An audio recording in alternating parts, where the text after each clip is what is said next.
Assalamualaikum warahmatullahi wabarakatuh. Alhamdulillah wassalatu wassalamu ala Rasulillah wa ba'd. Terlebih dahulu menjunjung kasih kepada Yang Amat Mulia Tengku Amir Nasir Ibrahim Shah yang sudi berangkat pada malam ini. Datuk Pengurusi, ahli panel, Ashabus Samahah, para asatizah, para alim ulama, hadirin dan hadirat sekalian. Apabila kita memperkatakan tentang penyelarasan, sukarnya ahli fatwa ni dia nak kena selaraskan daripada atas ke bawah, bukan di bawah saja. Penyelarasan yang pertama kita nak kena selaraskan ialah penyelarasan antara kita dengan kehendak Tuhan. Kerana ini dahulu yang perlu kita letak dalam fikiran kita. Kerana fatwa itu bukan menyatakan pandangan kita, tapi fatwa ialah menyatakan hukum-hukum Tuhan yang kita percaya itulah kehendak Tuhan pada manusia. Sebab itu Al-Imam Ibn Qayyim Al-Jauziyah menulis kitab yang kebanyakan kita sebagai ahli fatwa membacanya, iaitu I'lam Al-Muwaqqi'in an Rabbil Alamin. Sebahagian membaca dengan A'lamu Muwaqqi'in an Rabbil Alamin. Ambil bacaan yang masyhurah, I'lamu Muwaqqi'in, yakni mengiklamkan, memaklumkan kepada Al-Muwaqqi'in, golongan yang melakukan tauqi', melakukan tanda tangan bagi pihak Tuhan Rabbul Alamin, bagi pihak Tuhan. Maksudnya dalam buku itu tentang fatwa, orang yang mengeluarkan fatwa seolah-olah dia tanda tangan inilah kehendak Tuhan kepada manusia. Kalau Nabi dia ada wahyu, tetapi kita yang telah menyatakan hukum Tuhan ini, bagaimana jika bukan itulah kehendak Tuhan? Maka sebab itu perkara yang pertama yang mesti kita selaraskan dalam diri seorang mufti, kalaulah kita ni layak, macam saya rasa macam kecil kerdil lah, tapi dah jawatan ni nama lah kan, mufti, ialah menyelaraskan hal ini. Di dalam riwayat daripada Umar bin Khattab dalam Musnad Ad-Darimi, dia kata riwayat ini daripada Abdullah bin Abi Ja'far, tetapi mursal daripada Nabi. Ajra'ukum 'alal futiyah, ajra'ukum 'alan nar. Orang yang paling berani di kalangan kamu mengeluarkan fatwa, orang yang paling berani terhadap api neraka. Ini ialah perkara yang perlu kita sedar. Di dalam riwayat Abu Daud, di dalam sunannya, hadis yang semua kita tahu, apabila satu orang telah cedera kepala dia, luka, kemudian dia berjunub, dan dia bertanya kepada sahabat-sahabat dia, boleh tak dia ada pengecualian tak mandi wajib? Dan mereka kata tak. Lalu dia mandi, faghtasala wa mat, dia mandi dan dia mati. Maka lafaz Nabi yang terkenal, Nabi kata qataluhu qatalahumullah, mereka telah membunuhnya, Allah membunuh mereka. Walaupun mereka mengeluarkan fatwa, mereka tak bunuh dia, tapi fatwa itu telah memberikan kesan yang memusnahkan nyawa seseorang. Allah kata mereka membunuh, Nabi kata mereka membunuhnya. Dan ini adalah satu perkara yang perkara yang pertama untuk kita letakkan dalam fikiran kita, bahawasanya kerja mufti ini, walaupun orang kata tengok mufti ada gaji, kemudian ada kereta, orang tok di depan, tapi ini adalah tauqi', menandatangani bagi pihak Tuhan Rabbul Alamin. Dan ini bukan sesuatu yang mudah. Mungkin mamat tepi jalan tu lebih selamat dibandingkan mufti di akhirat besok. Kalau silap dia pun diri dia. Kalau silap kita mengeluarkan fatwa yang bukan kehendak Tuhan, maka itu adalah sesuatu yang besar. Maka dengan itu kita hendaklah tahu bahawasanya tanggungjawab mempertahankan ilmu, walaupun kadang-kala, saya akan pergi pada penyelarasan tu, kadang-kadang tidak selaras dengan kehendak orang ramai ataupun kehendak pemerintah. Kalau kita tahu sejarah Imam Malik bin Anas, Imam Darul Hijrah, apabila dia telah tidak bersetuju, walaupun dia tak terang-terangan, dengan, kerana Imam Malik dia hidup pada dua zaman, zaman Bani Umayyah dan zaman Abbasiyah. Imam Malik lahir pada tahun 93-94 dan meninggal pada 179. Imam Malik telah tak mengeluarkan, membaca riwayat daripada Sayyidina Umar dan juga riwayat daripada Ibnu Abbas tentang talaq al-mukrah atau al-mustakrah. Talak bagi wanita yang bagi orang yang dipaksa. Talak itu tidak sah. Oleh kerana ketika itu Abu Ja'far al-Mansur khalifah membuat kaedah siapa yang menggugurkan bai'ah tertalak isterinya. Maka bacaan dan fatwa Imam Malik telah dianggap sebagai oleh pemerintah ketika itu sebagai menyindir atau bermaksud bahawasanya bai'ah yang dikatakan tertalak isteri itu tidak berlaku, ataupun bai'ah paksa itu tidak memberi makna, tidak dianggap sebagai sumpah yang mesti dilaksanakan. Akhirnya apa? Akhirnya Imam Malik yang begitu tinggi kedudukannya dipukul oleh wali ataupun gubernur Madinah sehingga lekang bahunya, sehingga akhir hayatnya apabila dia nak mengangkat satu tangannya, terpaksa dia mengangkat dengan tangan yang satu lagi. Tetapi stand firm mempertahankan pendirian. Ini adalah watak bagi orang agama. Itu satu. Dengan kita mengambil kira bahawasanya pemerintah diikuti apabila kehendak pemerintah itu selari dengan maslahah yang disebut oleh Datuk Wan tadi dan juga panel-panel yang lain. Kemudian soal ilmu. Saya rasa kita kena sentuh sedikit soal ilmu ini. Di dalam sejarah Islam, kita tahu pada zaman sahabat, orang ikut fatwa sahabat. Kemudian apabila mazhab-mazhab ini berkembang, kerajaan umpamanya kerajaan Abbasiyah di Baghdad lebih cenderung kepada fatwa-fatwa yang dikeluarkan oleh Abu Hanifah kerana jaguhlah mazhab Abu Hanafi, iaitu Muhammad Hasan Al-Syaibani rapat dengan pemerintah. Dan kita tahu tokoh besar dalam mazhab Hanafi, Muhammad Hasan Al-Syaibani dan Abu Yusuf. Namun keluasan itu, walaupun pemerintah pusat itu mazhabnya itu, tetapi mazhab-mazhab lain berkembang. Di Madinah, mazhabnya Malik.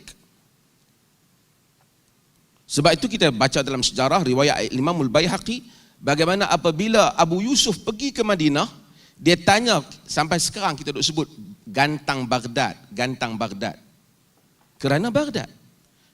Tapi apabila Abu Yusuf pergi ke Madinah, dia bertanya tentang soal gantang, mereka sebut tentang as-sa' an-nabawi, gantang Nabi. Bila sebut gantang Nabi, dia berbincang. Mereka buat mari 50 orang anak-anak muhajirin dan ansar bersama mereka gantang Nabi yang sukatannya sama. Tak sama dengan apa yang Abu Yusuf fatwakan di Baghdad bersama dengan kerajaan. Kata Abu Yusuf, taraktu sa' Abi Hanifah, aku tinggalkan gantang Abu Hanifah dan aku berpegang kepada qaul orang Madinah. Dan kita melihat keluasan itu. Mazhab Malik umpamanya, Imam Malik ialah Imam Darul Hijrah, tak pernah keluar daripada Madinah. Tetapi kalau kita pergi Madinah sekarang, bukan mazhab Malik. Mazhab Malik telah bergerak melalui Yahya bin Yahya Al-Laythi, telah pergi ke Andalus, yang dianggap Aqilul Andalus yang dipanggil oleh Imam Malik. Imam Malik ada dua Yahya, Yahya bin Yahya Al-Laythi, Yahya bin Yahya Al-Ansari. Al-Ansari mengambil riwayat tetapi tidak mengambil mazhab. Al-Laythi mengambil mazhab dan riwayat lalu membawanya ke Andalus. Andalus berkembang dengan mazhab Malik. Artinya Imam Ahmad di Baghdad. Tapi sekarang Baghdad tak banyak imam mazhab Ahmad. Ahmad mari ke negara dunia-dunia teluk, mari pada mazhab di Saudi, mazhab Hanbali. Al-Imam Syafi'i rahimahullah anak murid yang disayangi oleh Imam Malik.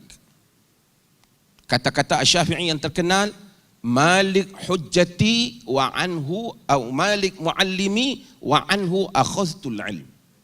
Malik adalah guruku, daripadanya aku mengambil ilmu.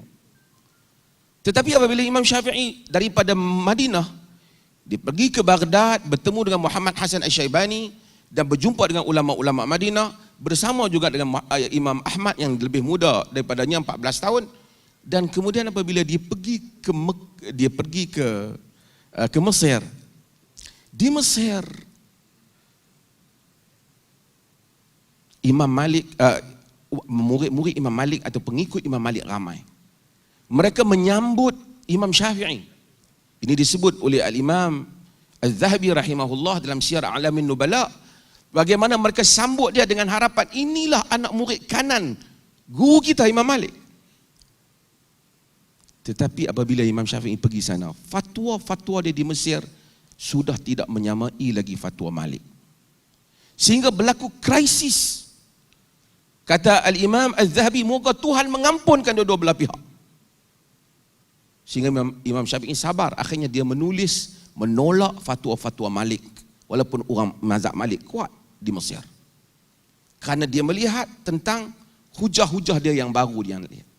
Dan di sana ada guru yang terkenal yang dulu selalu berdialog dengan Imam Malik melalui surat menyurat, yang membantah mazhab pandangan amalan ahli Madinah yang semua kita tahu, iaitu Al-Lais bin Sa'ad.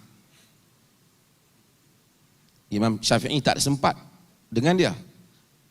Kita pun ada pakai, kalau di Perlis kita pakai fatwa dia tentang boleh bank susu, itu fatwa Lais bin Sa'ad.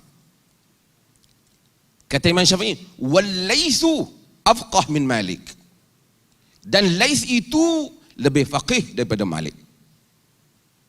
Dengan menghormati Malik gurunya, dan dia menyatakan, kalau Allah tanya siapa gurumu, guruku Malik. Maksud saya apa? Maksud saya ialah tradisi ilmu itu membenarkan kerencaman seperti yang disebut oleh sahibus samahah Mufti Pulau Pinang tadi. Demikian itu dilakukan oleh imam-imam mazhab. Kata Imam Syafi'i, Imam Ahmad sangka anak dia Abdullah bertanya, siapa dia Syafi'i yang sentiasa kau doa dalam tahajud, kau doa kat Syafi'i ini? Kata Imam Ahmad, Asy-Syafi'i kasyams. Asy-Syafi'i itu bagai matahari untuk bumi ini. Kata Imam Syafi'i, ma taraktu Baghdad rajulan afqah min Ahmad bin Hanbal. Aku tidak meninggal Baghdad seorang yang lebih faqih daripada Ahmad bin Hanbal. Pun begitu Imam Ahmad tidak bermazhab Syafi'i. Walaupun banyak persamaannya, tetapi itu mazhab Ahmad. Dunia ilmu membenarkan ini dengan syarat kita tidak fanatik. Penyelarasan perlu apabila ia membabitkan tadi kepentingan nasional. Ia membabitkan kemaslahatan, jika dibuat berbeza ada kesan yang besar pada masyarakat. Contoh COVID kita baru ni lah. COVID ni kita kata masjid jangan masuk. Kalau masuk masjid ramai-ramai juga Jumaat, dia akan merebak. Ketika itu fatwa memainkan peranan, ulul amri berperanan. Tapi bagi urusan maslahah, bagi urusan amalan diri seseorang, yang di dalam itar, di dalam rangkaian, di dalam framework pemikiran-pemikiran imam-imam mazhab ahli sunnah wal jamaah, maka kita mesti ada keluasan dalam hal ini. Selagi dia tidak mengkafirkan yang lain, dia tak menyesatkan yang lain, dan dia memilih pandangan-pandangan itu.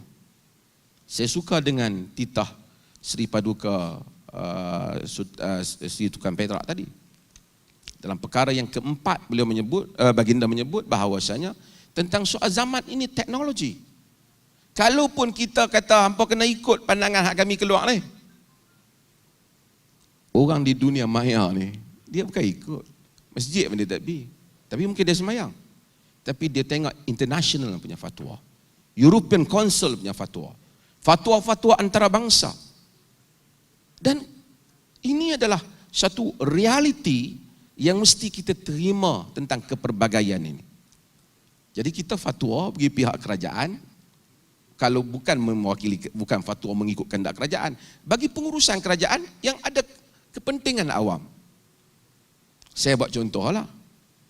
Contoh ni, walaupun di negeri-negeri lain di Malaysia ini, dalam pengurusan masjid mengikut mazhab Al-Imam Syafi'i rahimahullah.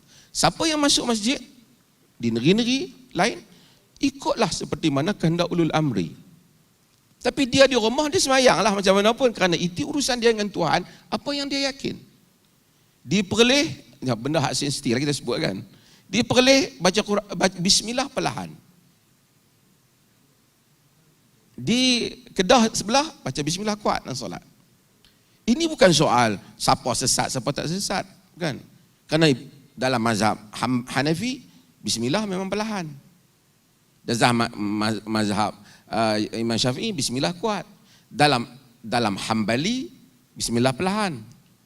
Dalam Malik, tak bismillah langsung, bahkan makruh bismillah. Tu tak ada masalah. Demikian kunut. Demikian, tidak ada masalah. Tapi apabila ulul amri melantik untuk penyelarasan, masjid di Kedah, mazhab Syafi'i. Masjid di Perlis umpamanya di atas qaul Hambali. Macam Masjidil Haram dan masjid. Ya, tak ada siapa boleh kata siapa kunut jadi sesat atau siapa tak kunut jadi sesat. Itu penyelarasan pentadbiran. Tetapi kita tidak boleh tatabbu' untuk memaksa rakyat mengikut amalan-amal, menghalang mereka beramal dengan pandangan-pandangan yang masih lagi di dalam lingkungan ahli sunnati wal jamaah. Tapi apabila membabitkan kemaslahatan umum, macam isu COVID kita, isu-isu yang membabitkan pentadbiran yang kerajaan perlu tahu. Sebab itu saya sebut beberapa kali juga, Sabu Samaha pun saya rasa bersetuju, di dalam fatwa ataupun di dalam, bukan fatwa lah, di peringkat kebangsaan ini, kita bincangkan perkara-perkara yang mana ia membabitkan soal-soal kepentingan nasional tadi. Adapun soal-soal yang sektarian, soal-soal mazhabi, soal-soal furu', yang ini dibuka seperti mana luasnya Islam itu sendiri. Telah tidak dapat menyelesaikan hal ini imam-imam yang mu'tabar, walaupun mereka mengenal antara satu sama lain. An-nasu fil fiqh iyalun li Abi Hanifah. Manusia itu di dalam fiqh terhutang budi kepada Abu Hanifah, kata Imam Syafi'i. Tetapi pandangan-pandangan Al-Imam Syafi'i banyak yang tidak sama dengan Abu Hanifah. Menghormati kesarjanaan, menghormati keilmuan, mempunyai ruang berbeza dalam hal-hal kehidupan adalah hak di dalam beragama. Kerajaan Osmaniyah memegang mazhab Hanafi. Dan melalui Osmaniyah jugalah dikuatkan qiraat Hafs an Asim. Walaupun di sana ada qiraat lain. Tapi kita pergi ke Maghribi, di Maghribi makin waras. Dunia Islam berjalan dengan kesarjanaan. Penyelarasan kita ialah penyelarasan isu-isu nasional. Dalam masa yang sama kita mestilah akur bahawasanya adanya keluasan di kalangan rakyat ini. Itu saya punya sisi pandang, supaya kita tidak berbalah dengan rakyat kita sendiri yang makin matang dan membaca fatwa yang berbagai-bagai. Dan mudah-mudahan dengan itu kita akan berdamai, kita akan lihat kematangan kita dalam menerima kepelbagaian ini. Terima kasih, Saudara Musi. Jazakumullah khair. Sohibus Samahah Profesor Madya Datuk Dr. Muhammad Asri bin Zainul Abidin atas perkongsian bersama dengan kita yang menekankan pertama sekali berkaitan dengan yang paling utama adalah penyelarasan yang perlu adalah sama dengan kehendak daripada Allah Subhanahu wa taala. Kemudian menyorot tentang kesan yang besar kepada satu-satu hukum yang dikeluarkan boleh menyebabkan nyawa terancam dan juga seumpamanya, dan seakan-akan kita bersetuju bahawa ahli panel kita mengatakan untuk penyelarasan peringkat nasional, isu-isu yang berkaitan dengan maslahat dan kepentingan awam ini memang